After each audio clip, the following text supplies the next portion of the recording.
hello लोगोफोर दैमारि blog चेनेलाव बयखौबो बरायबाय आसा खालामो इसोरनि अननायाव बयबो मोजाङैनो दङ स' लोगोफोर दिनै जों मोनसे कुइसन एन्सार भिडिअ लानानै फैदों बे कुइसन एन्सारा आंनो लिरदों कुइसना आंनि एन्ड एन्सारखौ आंनि सानै बिनानावा होगोन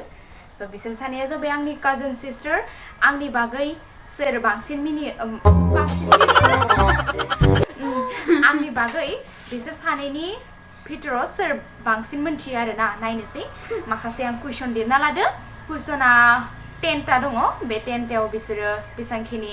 कारेक्ट एन्सार होनो हायो नायनोसै आरो बे कुइसनानो आंनि सायाव डिपेन्ड खालामगोन आरोना आंनि कुइसन आरो गासिबो आं मा खालामना मोजां मोनो आं मा जाना मोजां मोनो बिदि टाइपनि आरोना कुइसना स' भिडिअखौ जागायनोसै नोंथांमोना जोबजासिम नायगोन होननानै आसा खालामबाय थ' बिदिब्ला भिडिअखौ स्टार्ट खालामसै थ' जायनो कारेक्ट एन्सार होनो हायो बे 10 मार्क मोनगोन बेसेबां मोनगोन 10 मार्क बिनि मुङा जाबाय जुनालि रानि आरो बे जाबाय फोरमायस्रि दा नायनोसै स' आंनि बागै नम्बर 1 कुइसनानो जाबाय आंनि फेभरेट कालारा मा number 1 red number 2 green number 3 yellow स' गोजा गोथां आरो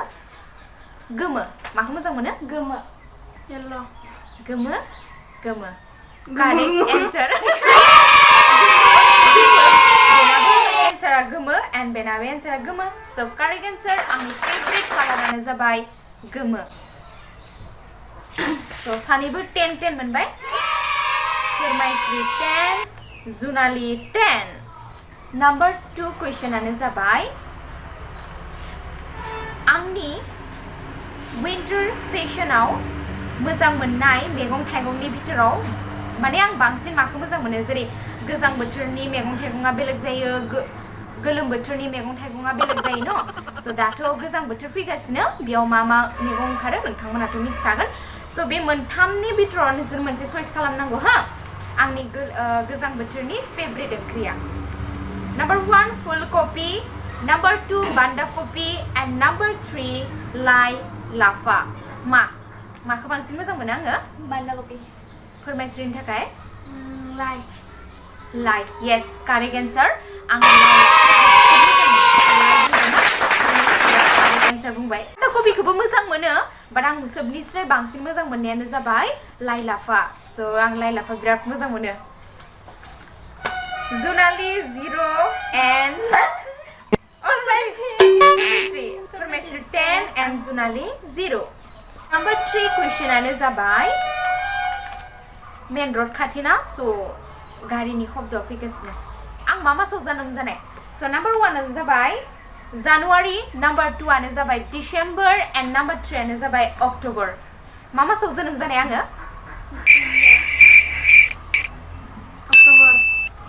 नोंनि थाखाय डिसेम्बर येस कारेक्ट एन्सार आं डिसेम्बराव जोनोम फोरमायस्रि 0 जुनालि 10 नम्बर 4 आवनो जाबाय आंनि हबिया मा आं मा खालामनानै मोजां मोनो मोसानानै गेलेनानै ना टिभि नायनानै मोसानानै येस कारेक्ट एन्सार सानैबो कारेक्ट एन्सार होबाय स' आंनि हबियानो जाबाय आं मोसानानै जोबोद मोजां मोनो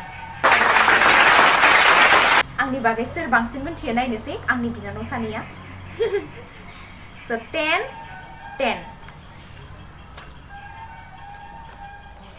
नम्बर 6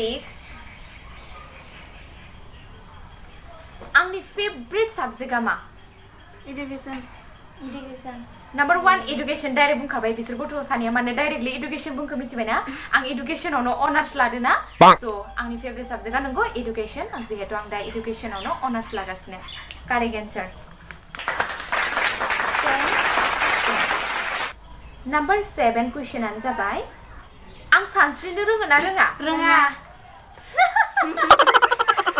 नंगौ आं सानस्रिनो रोङा 10 सानैबो 10 नम्बर 8 कुइसनानो जाबाय आं हराव लाइट फोजोंना उन्दुयो ना लाइट खोमोरनानै उन्दुयो हरावहाय खोमोरना सानैबो खोमोरना कारेक्ट एन्सार आं हराव लाइट खोमोरनानैनो नम्बर 9 9 कुइसनानो जाबाय आंनि फेभरेट बेदरा मा बोरमा नोंनि थाखाय दाउ बेदर एक्चुअली बोरमा बेदर बांसिन मोजां मोनो आरो लास्ट कुइसनानो जाबाय जेरै माबायदि टेस्टनि जानानै बांसिन मोजां मोनो नाम्बार 1 गोदै नाम्बार 2 गोखा नाम्बार 3 गोखै yes थारैनो मिथिखायो मानो होनबा गोखै जासुलिखाना आङो so जुनालिया मोनबाय टोटेल मार्क 80 and फुरमायस्रिया मोनबाय टोटेल मार्क 70